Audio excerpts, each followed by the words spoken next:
So hello' everyone, আই hope তোমালোক সকলোৰে preparation 2024 বৰ্ষত হ'বলগীয়া SSC BSc নাৰ্ছিঙৰ বাবে প্ৰিপেৰেশ্যন ভালদৰে চলি আছে। সো যিমানখিনি ষ্টুডেণ্টে আমাৰ এই চেনেলটো বৰ্তমানলৈ ছাবস্ক্ৰাইব কৰা নাই, পোনপ্ৰথমতে ছাবস্ক্ৰাইব কৰি লোৱা, কাৰণ আমাৰ এই চেনেলৰ জৰিয়তে টাইম টু টাইম তোমালোকৰ লগত BSc নাৰ্ছিং ৰিলেটেড ইনফৰমেশ্যনবোৰ টাইম টু টাইম শ্বেয়াৰ কৰি থকা হয়, যাৰ ফলত তোমালোকে এখন ভাল কলেজত যাতে ভালদৰে ছিট পাব পাৰা। সো আজিৰ ভিডিঅ'টো ইম্পৰ্টেণ্ট হয়, যিখিনি ষ্টুডেণ্টৰ ওচৰত কিছুমান ডকুমেণ্টছ নাই, যদিও তোমালোকৰ ওচৰত এইবিলাক ডকুমেণ্টছ নাই। ৰিচেণ্টলি আমাৰ ক্ৰেছ কোৰ্চটো বহুখিনি ষ্টুডেণ্টে লৈছে, তাৰে মাজত বিভিন্ন ধৰণৰ ষ্টুডেণ্টে আমাক কৈ আছে যে দাদা মোৰ ওচৰত এইখন ডকুমেণ্টছ নাই, কি হ'ব কি নহ'ব। যদিহে তোমালোকৰ ওচৰত আজিৰে কোৱা ভিডিঅ'কেইটা আজিৰ ভিডিঅ'টোৰ ভিতৰত যিমানখিনি ডকুমেণ্টছ কওঁ, এইখিনিৰ ভিতৰত যদিহে তোমালোকৰ কাৰোবাৰ কিবা ডকুমেণ্টছ নাথাকে, দেন তোমালোকে এইটো পাহৰি যোৱা যে তোমালোকে ছিট পাবা। লাগিলে 100 নম্বৰৰ ভিতৰত তোমালোকে 105, 199 নোপোৱা কিয়, তথাপিও এডমিশ্যন কেঞ্চেল হৈ যাব। সো কি এই ডকুমেণ্টছ কেইখন আৰু কিয় ইম্পৰ্টেণ্ট, গোটেইখিনি বস্তু ডিটেইলি আলোচনা কৰিম। ভিডিঅ'টো প্ৰথমৰ পৰা শেষলৈ চাবা, যাতে তোমালোকে গোটেইখিনি বস্তু ভালদৰে বুজি পোৱা। যিখিনি মানুহৰ ওচৰত ধৈৰ্য নাই, তোমালোকে আজি এই ভিডিঅ'টো স্কিপ কৰা আৰু পঢ়া বাদ দিয়া। কিয় কৈছোঁ, ধৈৰ্য লাগিব। গভৰ্ণমেণ্ট মেডিকেল কলেজ এখনত ছিট পোৱা ইমান ইজি নহয় যিমানখিনি তোমালোকে ভাবা। কাৰণ তোমালোকে ভাবি আছা যে GMCত টোটেল 75 ছিট কেপাচিটি আছে, বাট এইটো ৰিয়েলিটি নহয়। তোমালোকৰ কেটেগৰী কি তাৰে ওপৰতে ডিপেণ্ড কৰিব। ফৰ এক্সাম্পল, EWSৰ বাবে কিমান ছিট আছে, ধৰি লোৱা 15টা আছে। OBCৰ বাবে কিমান আছে, ধৰি লোৱা 12টা আছে। STPৰ বাবে কিমান আছে, 9টা আছে। তোমালোকে নিজে ভাবি লোৱা। যদি তোমালোকে এইটো ভাবি আছা যে মই 75ৰ ভিতৰত 75টাই ছিট পাম, পচিবল নহয়। তোমালোকৰ ওচৰত ইমান ছিট নাই যিমানখিনি তোমালোকে ভাবি আছা। টোটেল ছিটে 75, কেটেগৰী হিচাপতে ছিট দিব। SCৰ বাবে থাকিব, STৰ বাবে থাকিব। তো তেনেকুৱা হয় বস্তুখিনি। সেইবাবে তোমালোকৰ যদি ভাল কলেজ এখন লাগে, কষ্ট কৰিব লাগিব, ধৈৰ্য লাগিব, পেচেঞ্চ লাগিব। যদি এইখিনি বস্তু নাই, বাদ দিয়া পৰা। মই আজি জেনুইনলি কৈছোঁ, এই ভিডিঅ'টোত অপেনলি কৈছোঁ। বহুত ষ্টুডেণ্ট আহিল, বহুত ষ্টুডেণ্ট গ'ল। যিখিনি ষ্টুডেণ্টে ভালদৰে পঢ়ি আছে ধৈৰ্য সহকাৰে, ইনফৰমেশ্যনখিনি লৈ আছে, তেওঁলোকে ছাকচেছ পাইছে। সো আজিৰ আমাৰ এই ভিডিঅ'টোৰ মেইন টপিক হ'ল যে আমাৰ কি কি বস্তু লাগিব, documents at the time of admission, at the time of counselling বা বিভিন্ন ধৰণৰ বস্তু। সো ফাৰ্ষ্টলি তোমালোকৰ ইম্পৰ্টেণ্ট ডকুমেণ্টছ আহে PRC, অৰ্থাৎ পাৰ্মানেণ্ট ৰেচিডেন্স চাৰ্টিফিকেট। যদি কাৰোবাৰ ওচৰত এই চাৰ্টিফিকেটখন নাই, তেন্তে তোমালোকে পাহৰি যোৱা যে তোমালোকে ছিট পাবা। ৰিচেণ্টলি আমি B-Pharmৰ এটা ইণ্টাৰভিউ লৈছিলোঁ এজন ষ্টুডেণ্টৰ, হয়তো সেই ভিডিঅ'টো যদিও তোমালোকে চাইছা গম পাবা, জিয়া ঠাকুৰী নামৰ এজন ষ্টুডেণ্টৰ। সেই ভিডিঅ'টো যিখিনি ষ্টুডেণ্টে চাইছা, তাই তাতে নিজে কৈছে যে লাষ্ট ইয়াৰ তাই আমাৰ ফালৰ পৰা পঢ়িছিল আৰু আমাৰ পৰা গাইডেঞ্চ লৈছিল, তাৰপিছত তাই ছিট পাবলৈ সক্ষম হৈছে। চ' যিখিনি ষ্টুডেণ্টে এতিয়ালৈ আমাৰ গাইডেঞ্চ লোৱা নাই, ক্ৰেছ কোৰ্চ এনৰলমেণ্ট কৰা নাই, ই-বুক ফ'ল' কৰা নাই, যদিহে এতিয়ালৈ কৰা নাই, আন 100জন ষ্টুডেণ্টতকৈ কিন্তু পিছ পৰি আছা। অলৰেডি আমাৰ ক্ৰেছ কোৰ্চৰ 2টা বেটছ এতিয়ালৈ আমাৰ অলমষ্ট ফুল হ'ব। যিখিনি ষ্টুডেণ্টে এতিয়ালৈ আমাৰ ক্ৰেছ কোৰ্চ এনৰলমেণ্ট কৰা নাই, link in the description box, enrol now. Crash কোৰ্চৰ ভিতৰত নেক্সট লেভেল ভেলু পাবা, যিখিনি তোমালোকৰ বাবে ইম্পৰ্টেণ্ট হয়। ক্ৰেছ কোৰ্চত class 11 and 12 both physics, chemistry, biology with English, 4টা ছাবজেক্ট পঢ়োৱা যাব। ইংলিছ এণ্ড আছামিজ বোথ মিডিয়ামত chapter wise question answer discussion কৰা যাব। মাল্টিপল চইচ টাইপ তোমালোকৰ টেষ্ট হ'ব বা বিভিন্ন ধৰণৰ বস্তু থাকিব। PDF নোটছ থাকিব, ডাউট চলভিং ছেশ্যন থাকিব, বিভিন্ন ধৰণৰ বস্তু। চ' যিখিনি ষ্টুডেণ্টে এনৰলমেণ্ট কৰা নাই, এতিয়াও এনৰল কৰি লোৱা, নেক্সট লেভেল ভেলু পাবা। এনৰলমেণ্ট কৰাৰ পিছত মই এইটো বস্তু গেৰাণ্টি দি ক'ব পাৰিম, আন 100জন ষ্টুডেণ্টতকৈ পৰীক্ষাত তোমালোকে বেছি ভাল পাৰফৰ্ম কৰিব পাৰিবা। নিজে চেল্ফ ষ্টাডি কৰি যদি তোমালোকে যোৰহাট মেডিকেল কলেজ পোৱা, আমাৰ ক্ৰেছ কোৰ্চটো লোৱাৰ পিছত 1 বা 2খন কলেজ হ'লেও তোমালোকে আপগ্ৰেডেশ্যন দেখা পাবা। নিজে যদি পঢ়ি পেলাই 60 নম্বৰ পোৱা, আমাৰ ক্ৰেছ কোৰ্চ লোৱাৰ পিছত 80 পাবা। নিজে যদি পঢ়ি পেলাই 40 মাৰ্ক পোৱা, আমাৰ ক্ৰেছ কোৰ্চ লোৱাৰ পিছত 60 মাৰ্ক পাবা, যদি আমি দিয়া বস্তুখিনি ভালদৰে পঢ়া। চ' এইখিনি আছিল।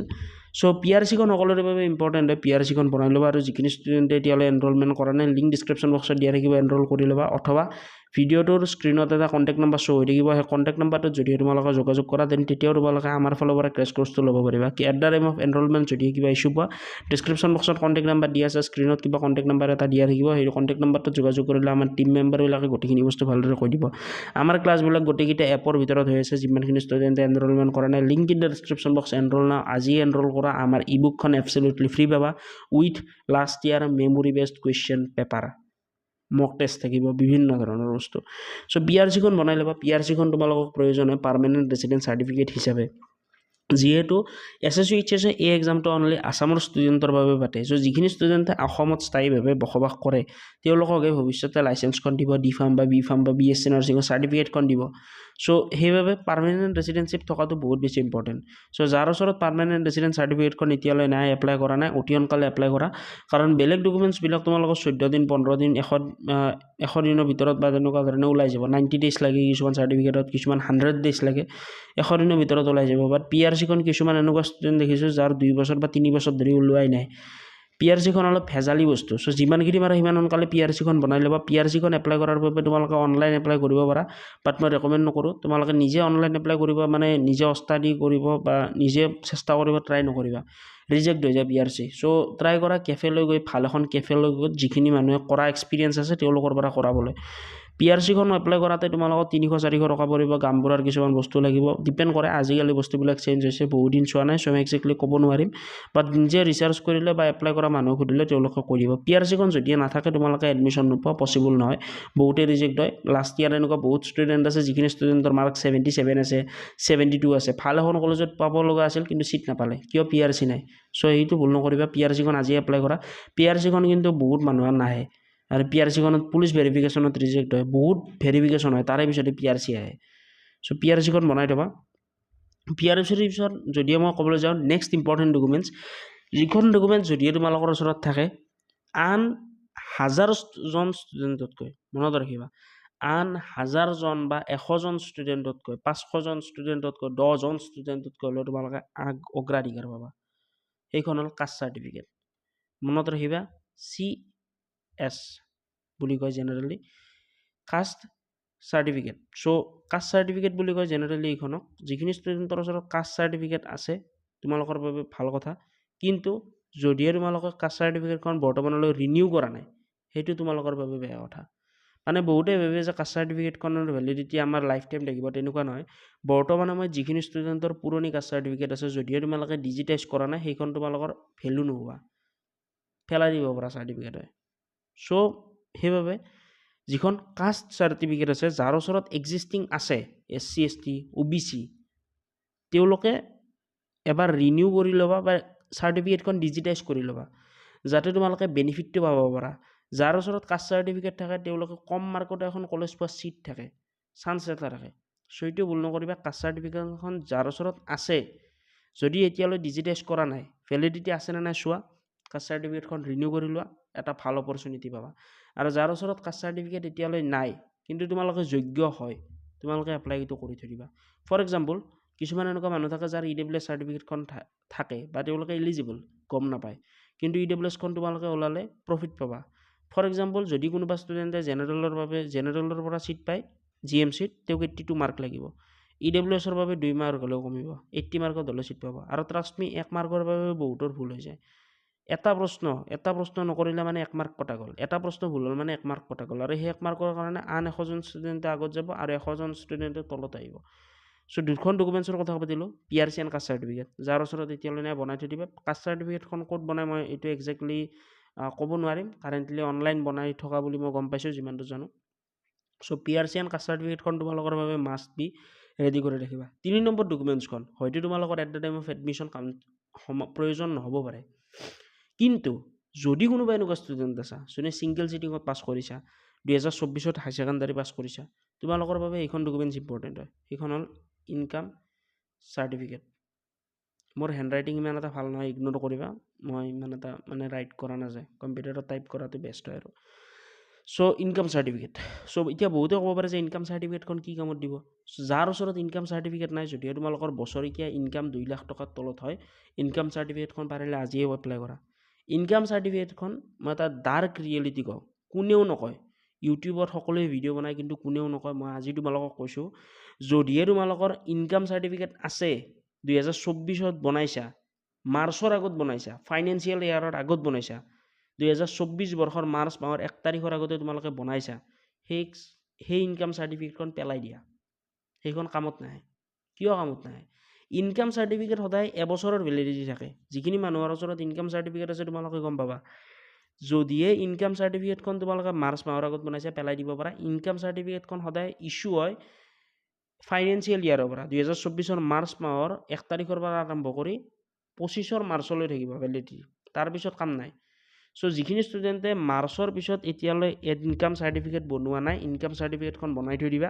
ইনকাম চাৰ্টিফিকেটখন বনোৱাৰ ফলত হয়তো তোমালোকে এডমিশ্যনত পইচা ৰেহাই নাপাব পাৰা, কিন্তু স্কলাৰশ্বিপত এপ্লাই কৰিব পাৰিবা। আৰু মই এটা বস্তু কওঁ, এডমিশ্যন ধৰি লোৱা তোমালোকৰ দিব নৱেম্বৰ মাহমানত, নৱেম্বৰ মাহমানলৈ তোমালোকৰ এডমিশ্যন হ'ব, কিমানমান টাইমলৈ ক্লাছ পাতি চলি থাকিব। আৰু তোমালোকৰ নৱেম্বৰ মাহত ধৰি লোৱা এডমিশ্যন হ'ল, ক্লাছ হ'ব ডিচেম্বৰত। ডিচেম্বৰত ধৰি লোৱা 15 তাৰিখমানৰ পৰা তোমালোকৰ ক্লাছ আৰম্ভ হ'ব BSc নাৰ্ছিঙৰ এক্সাম্পল। আৰু এপ্লিকেশ্যন কৰা স্কলাৰশ্বিপৰ লাষ্ট ডেট দিব ডিচেম্বৰ মাহৰ 30 তাৰিখ। 15 দিনত তোমালোকে কয় দি এখন ডকুমেণ্টছ যোগাৰ কৰিবা, পচিবলে নহয়, ছাৰ্ভাৰ ডাউন হৈ যাব।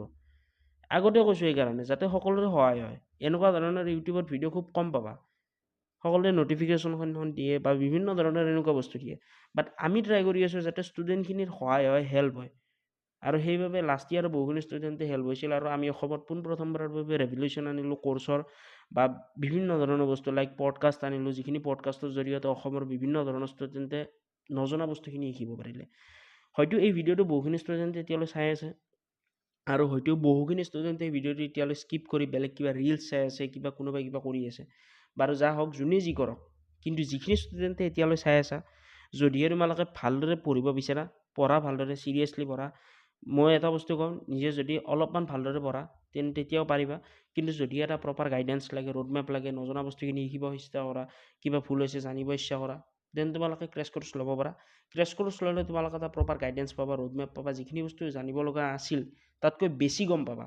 কুৱেশ্যন প্ৰেক্টিছ কৰা হ'ব বা বিভিন্ন ধৰণৰ বস্তু, এটা পঢ়া নিচা থাকিব বা বিভিন্ন থাকিব। যদিও তোমালোকে ক্ৰেছ কোৰ্চ এতিয়ালৈ এনৰলমেণ্ট কৰা নাই, link in the description box enrol কৰি লোৱা।